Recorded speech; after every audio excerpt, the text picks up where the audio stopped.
On my wedding day, my bride ran off with her thug ex who bullied her for 3 years. 10 motorbikes blocked our wedding car, and all he did was wave at her. So, the girl I'd protected for 10 years ditched the bouquet and jumped into someone else's arms. I begged her to stay, but until my last breath, all that lingered in my ears was her final remark. "Eric, you're disgusting."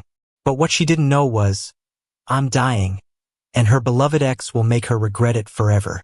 In the noisy KTV, I reluctantly pushed aside the drinks shoved at me and stepped outside to make a call. Tomorrow was supposed to be my wedding day with Tina, and everyone knew I was head over heels for her. Because she once said she didn't like it, I hadn't had a single female contact in my phone for 10 years. She'd been bullied in high school, so I was especially attentive to her feelings. Once, when I worked late, she locked me out and I slept at the door all night. I understood her little tantrums were because she loved me, so I accepted them all. Today, she insisted on a bachelorette party, and almost everyone we knew showed up. But Tina, the star of the party, was nowhere to be seen. This was the 10th time I was calling Tina. For some reason, unease crept into my mind. "Eric, why isn't your fiancée here yet?" A few buddies came over to ask, and I just said Tina wasn't feeling well. "She's not gonna bail, is she? Maybe she wanted some last night thrill and found something else fun to do." The jokes turned nastier and crossed a line. "Watch your mouth." I grabbed one guy's collar. The alcohol made him oblivious to my anger. "Dude, relax. We're just afraid she'll hurt you." The chick was with Ben in high school. My fist landed on his right cheek, and the chaos stopped instantly as he started coming around. "You hit me? Ask anyone. Everyone knows she was trashy before. Except you. A sucker for a rebound." My eyes burned with rage, but just as I was about to drive my fist into his face again, my phone vibrated. I released him immediately to check, and seeing the sender's name froze me. "Hey, I heard you're getting married tomorrow?" It was a message from Ben, with a photo attached. A woman with a flushed face, asleep in Ben's arms. It was my bride, Tina. When dawn broke, Tina came home. Perhaps thinking I was still asleep, she tiptoed into the bedroom, only to find me in a white suit, standing at the window, looking at her silhouette. "I waited for you a long time last night. Oh, a friend had an emergency." I turned and met Tina's eyes.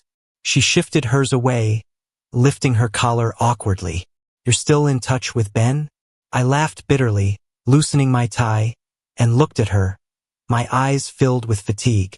Over the years, I'd gotten numerous messages from Ben, and I knew they were still in touch. Never did I think she couldn't even let go of her fling the night before our wedding. "Eric, are you crazy? I had things to do yesterday, and I didn't accuse you of cheating. What's your deal?" Tina frowned and threw her jacket at me. My phone was practically handed to her daily for inspection, yet she blew up at me for asking one question. A friend's emergency. She used that excuse countless times over the years. She left the engagement party early and bailed on meeting my parents at the last minute. My matters were never important enough for her attention.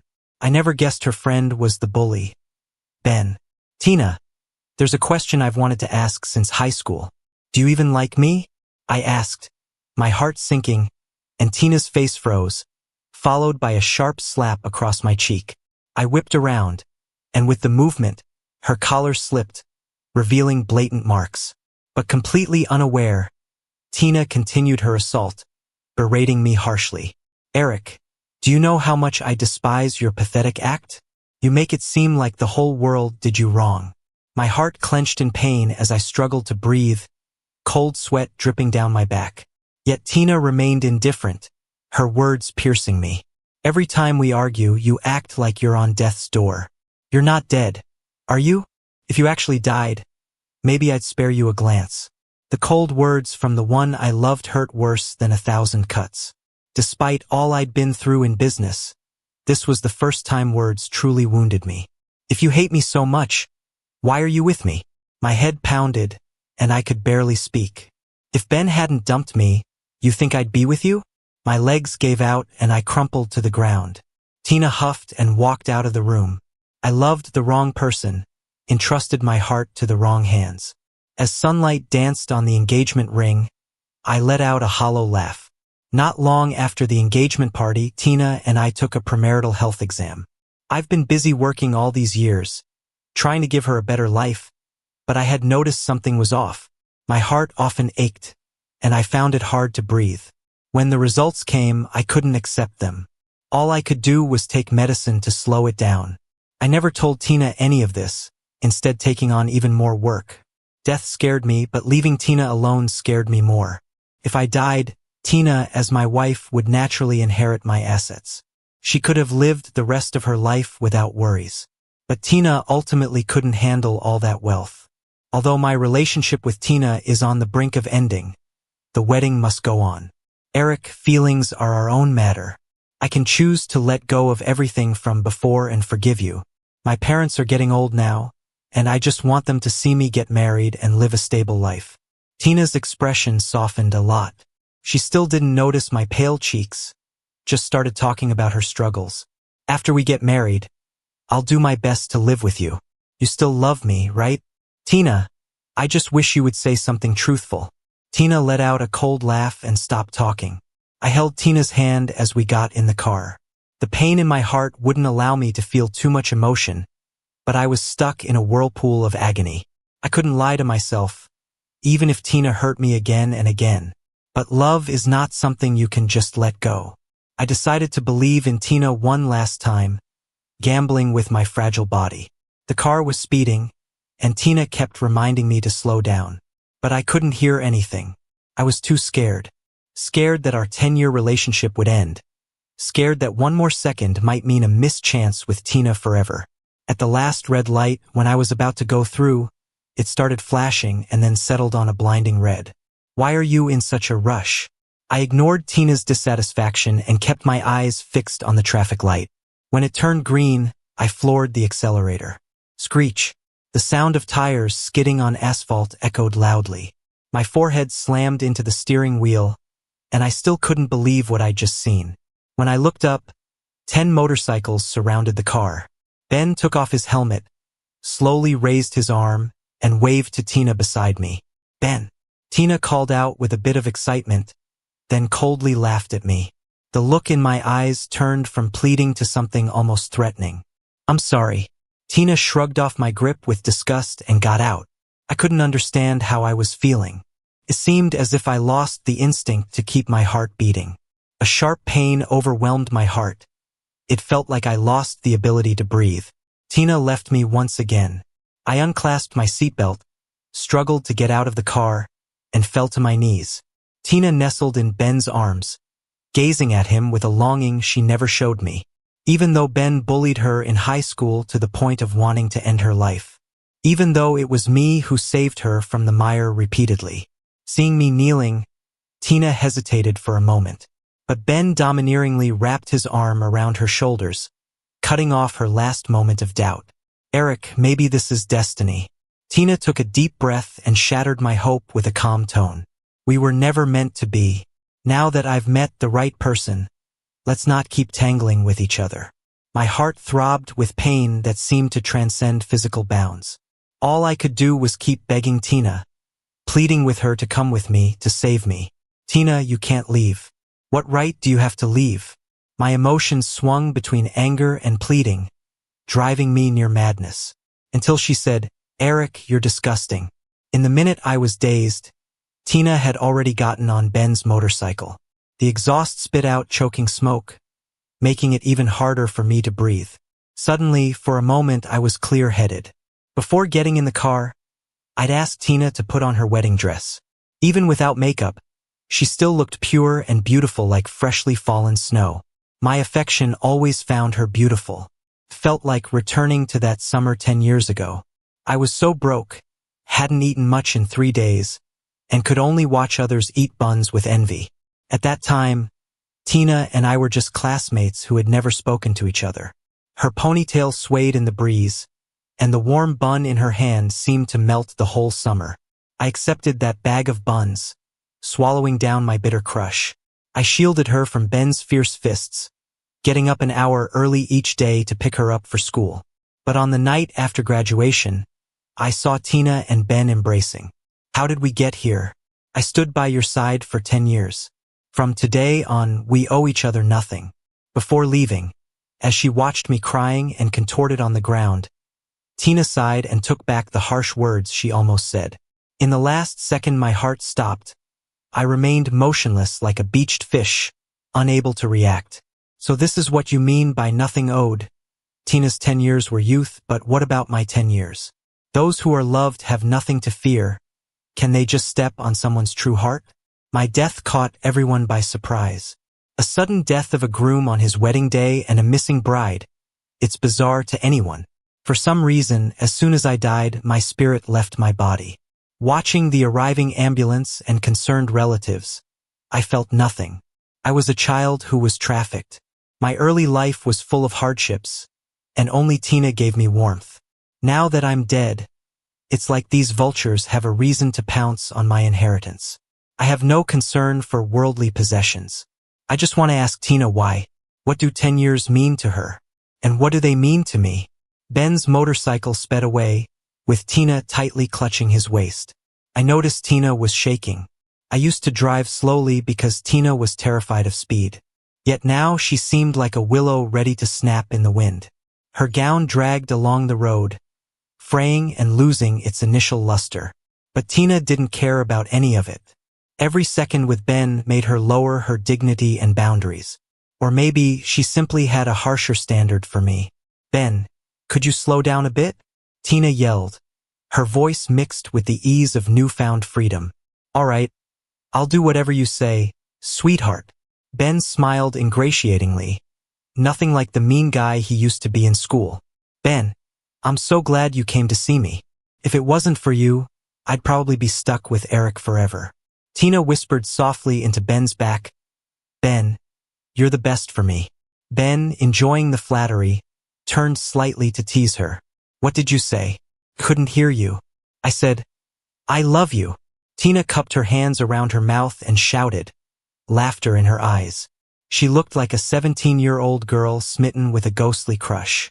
When she was with me, Tina always seemed lifeless. But with Ben, she was a bundle of teenage nerves. Life's like a soap opera, full of messy drama. Caught up in the moment with the guys. Ben didn't notice the big truck speeding towards them.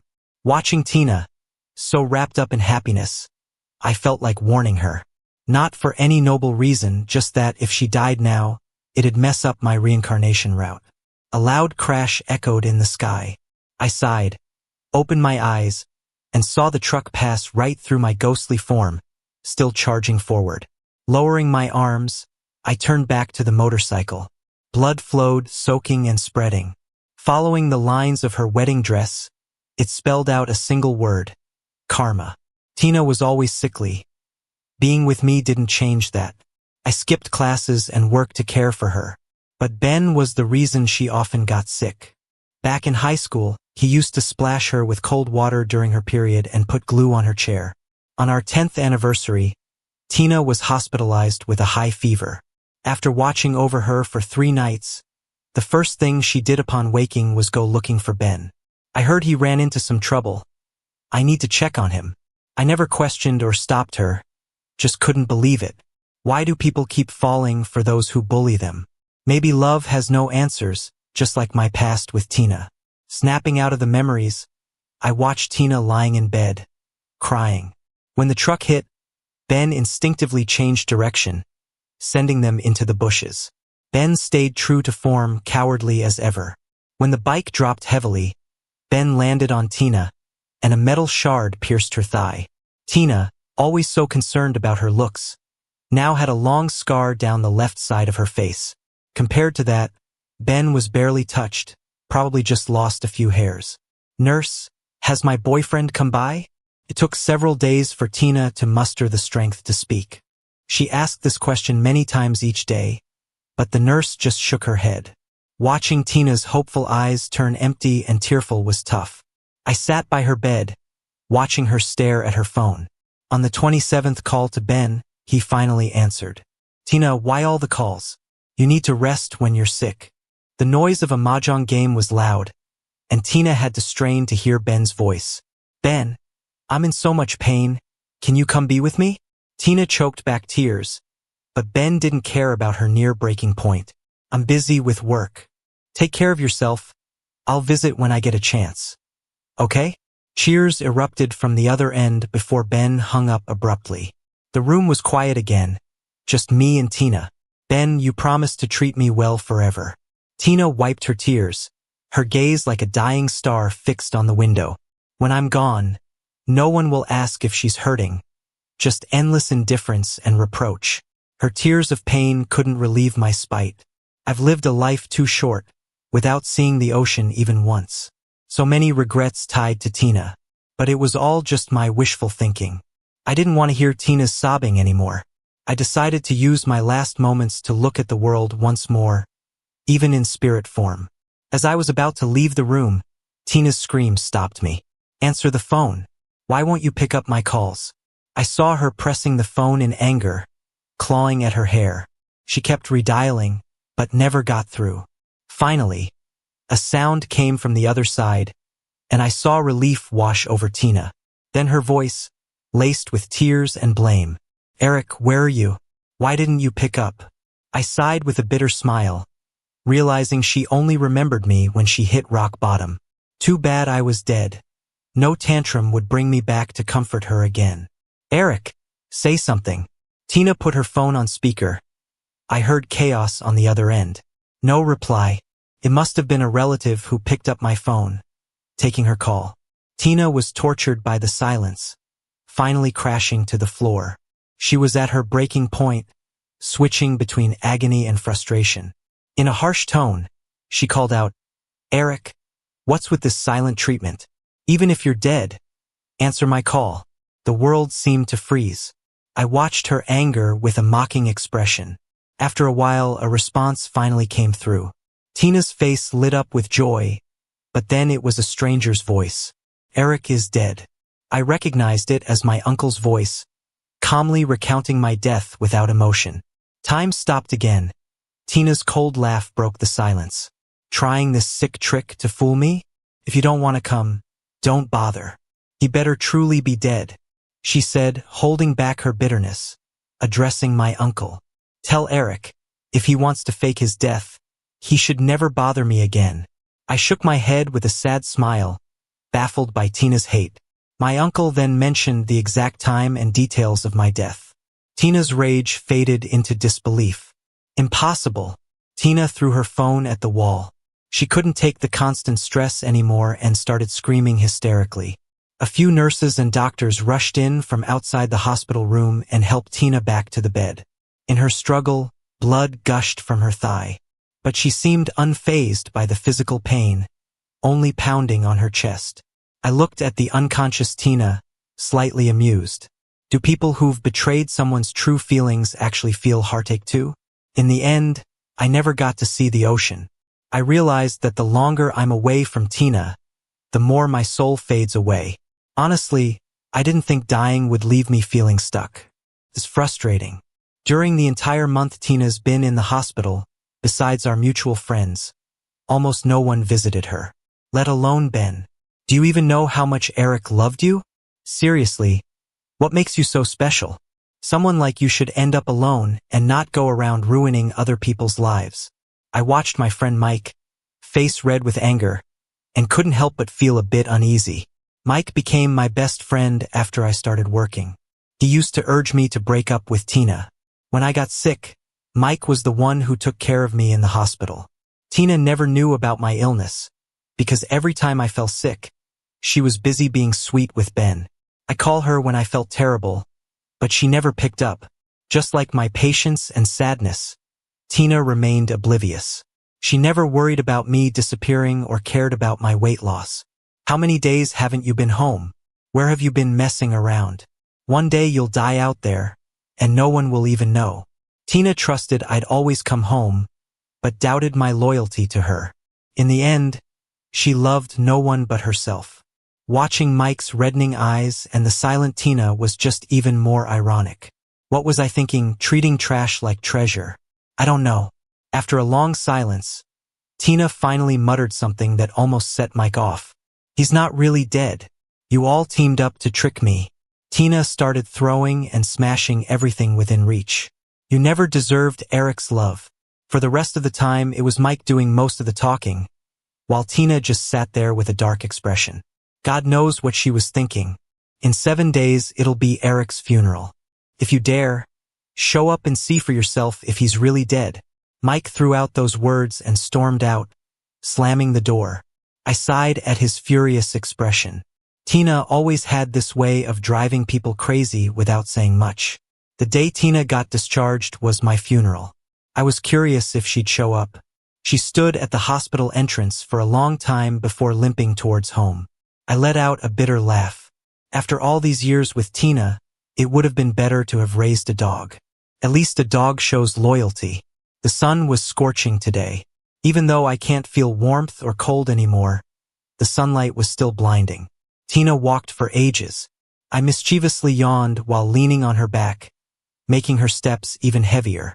Feeling her pause and hearing her labored breathing, I slowly came to. The house was just as we left it that day. Tina stood at the door, hesitating for a while, doing nothing. Not wanting to deal with her, I drifted back to the bedroom.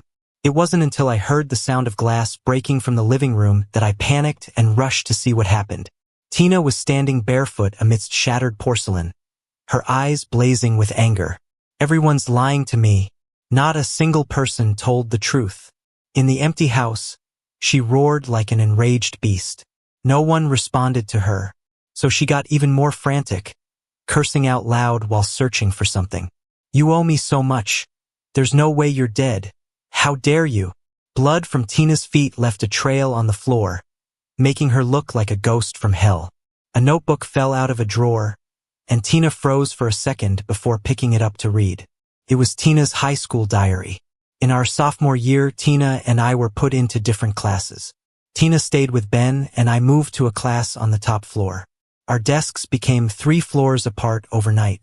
One afternoon, I found a diary with a blue cover. The name on the first page was Tina's. At first, I just wondered how to return it.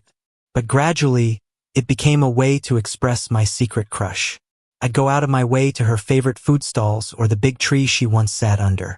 When I learned she was often bullied, I calculated her leaving time to walk her to school. But she never knew any of this. We shared the same blue sky, but carried different burdens. The diary ended with Tina's last words. I like you. Only now do I truly understand who that you might have been. Then, my love over the next 10 years stayed hidden in tiny, blood-stained words. July 15th, 2004. Ben's planning to block Tina again tomorrow. Starting tomorrow, I'll wake up an hour early to walk her to school. September 4th, 2004. Only I know how much Ben's punches hurt. Tina's head should only be filled with dreams and words. Nothing else.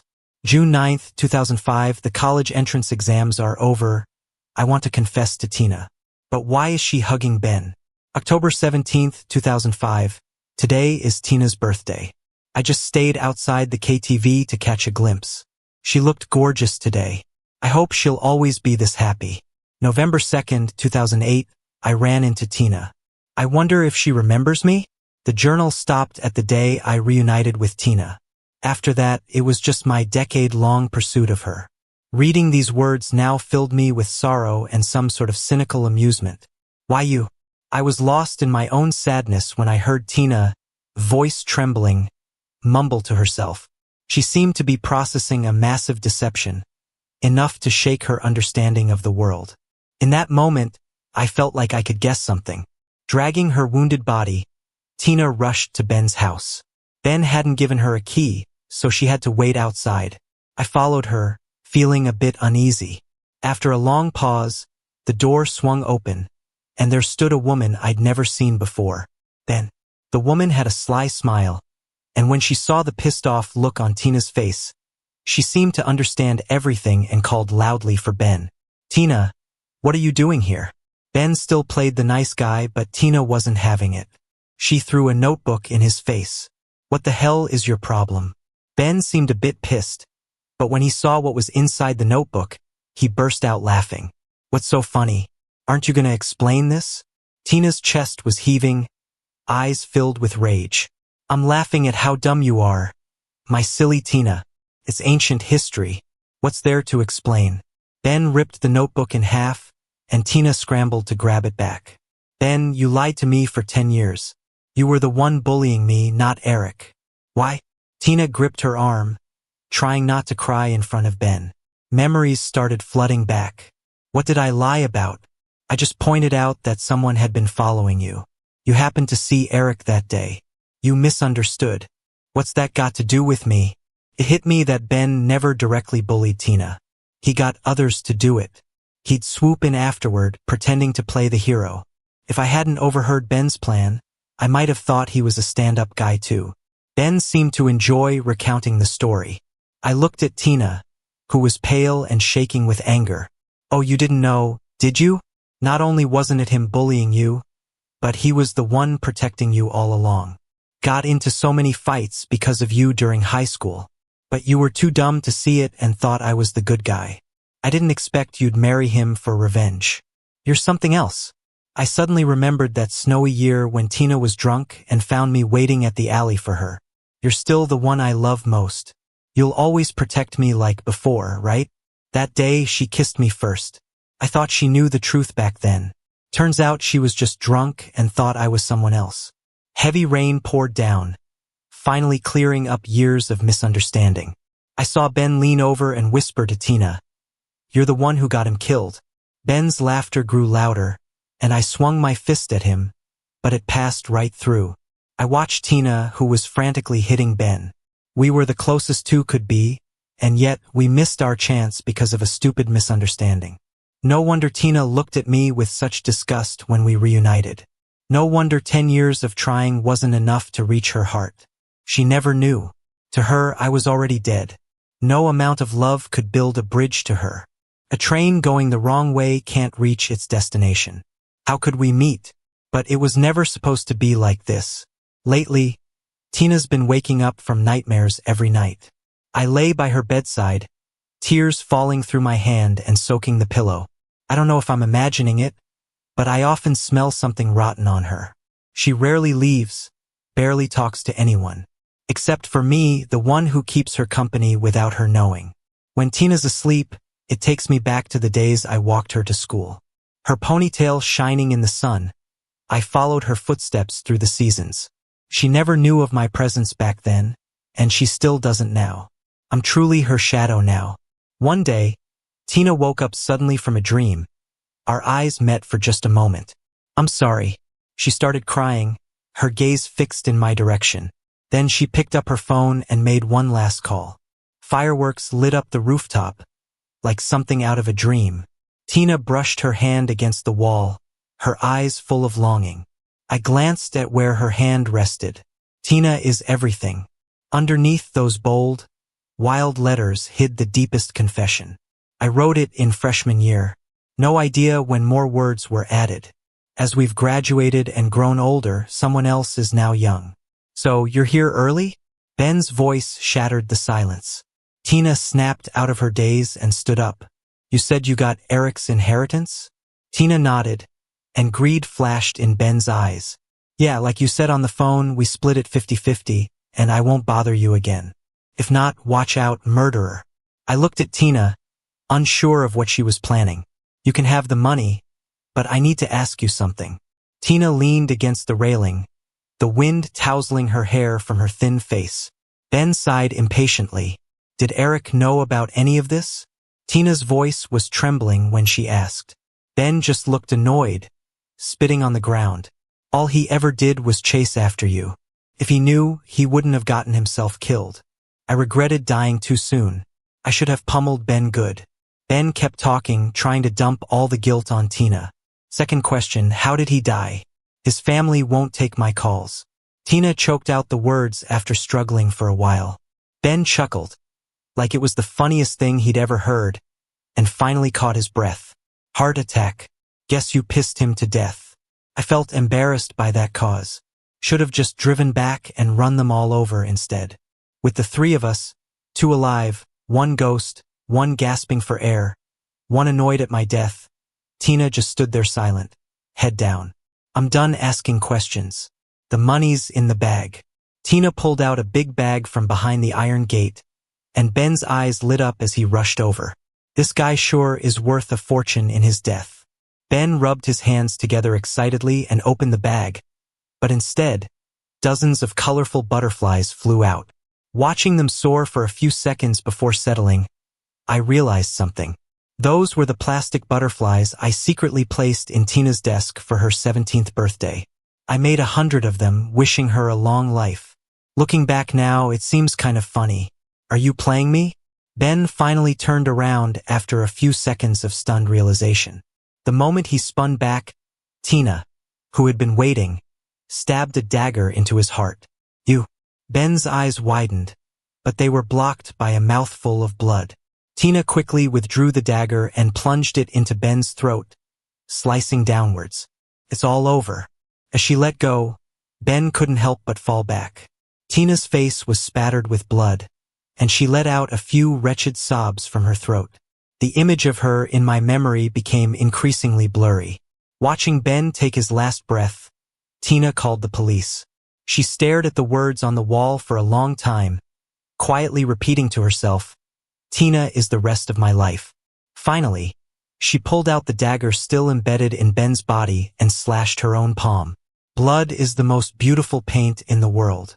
As if numb to pain, Tina rubbed the words on the wall with her hand until the words "the rest of my life" were entirely covered in blood. Someone like me never deserved to spend a lifetime with you. She paused, looked around, and her eyes landed in the corner. Our eyes met once again.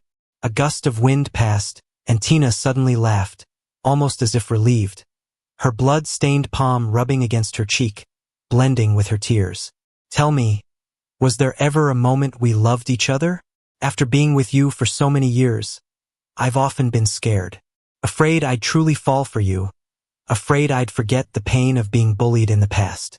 Fate brought us together, but left us with a chasm we could never cross. If only I'd realized earlier, would things have turned out differently?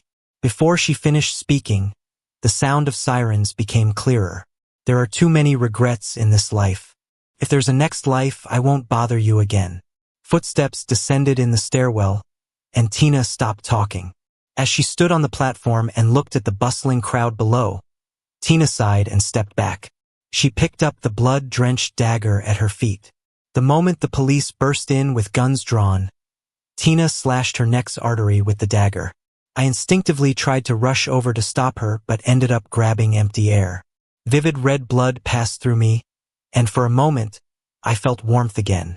Her blood was like lava, burning my hollow heart. After Tina was carried onto a stretcher, I saw her limp wrist hanging down. On her right hand's ring finger, the diamonds sparkled like last night's stars. Tina, a talented medical student from a prestigious university, acted swiftly and decisively. Before they made it to the hospital, both she and Ben stopped breathing, and I softly watched her being wheeled into the morgue. Looking down at my palms, the edges of my fingers blurred. Perhaps my obsession had dispersed, and it's time to go. In the end, I never truly lived for myself. But do I still hate Tina? She loved the wrong person, was betrayed, and died with hatred. I did everything to show her my love, but I never confessed. We were both wrong, yet we both weren't. Ben's lie destroyed us all, including himself. Revenge never ends well. Eventually, people must pay for the lies they casually utter in their youth with their lives. With my last shred of spirit, I went to where we first met. The saplings from back then have grown into towering trees. Through the gaps in the leaves, I could almost smell the warmth of sunlight. As the familiar school bell rang, a girl's joyful hair swept away the morning dew, and a boy's pristine shirt fluttered in the breeze. Our youth ended messily, but all that was beautiful still lingers in this world. If there's another life, I just want to be a breeze, carrying away the worries of youth and dispersing the sorrows of adulthood. This world, it will always be beautiful.